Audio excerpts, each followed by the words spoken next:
Hey, everybody, this is the early September issue of The Drop. And the focus of this round is going to be on communication, particularly in a modern workplace and with remote employees. Um, so, something to think about. I've seen this infographic floating around several times.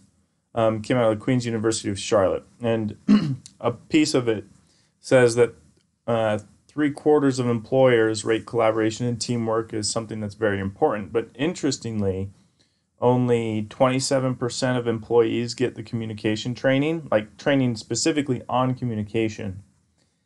And only 18% of employees are evaluated on the performance of and their ability to communicate during their reviews.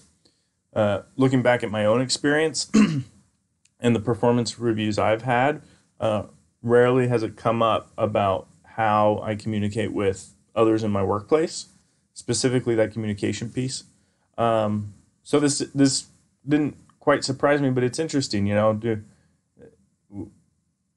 Communication is so important, and yet putting it into practice and evaluating it, trying to make an improvement, particularly where so much of our interaction is digital. Um, uh, is something that we could work on, right? So we've included a couple of easy tips that comes out of Forbes that you can do today to try and improve the quality of your communication with others in on your team, and specifically with remote workers.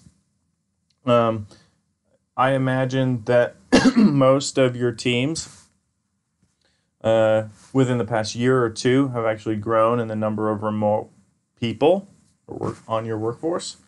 So understanding how to communicate with those folks and keep them included is increasingly important. So this is a high focus at Cloud App because we've got a lot of remote workers as well.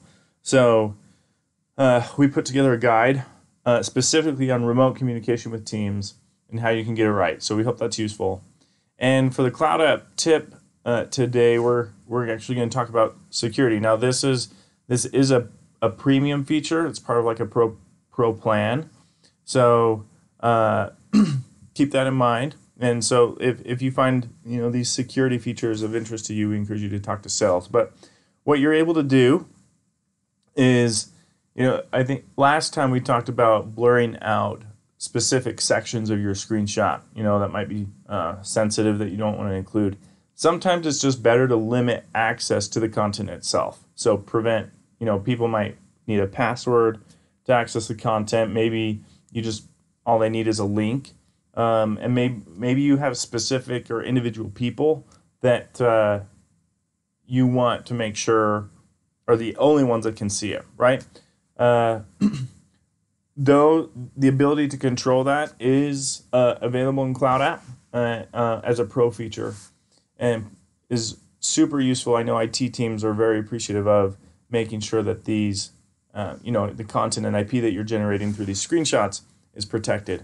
There's a lot of different places where you can secure the content that you've created. So after you've created a screenshot or a recording, when it pops up in a viewer, uh,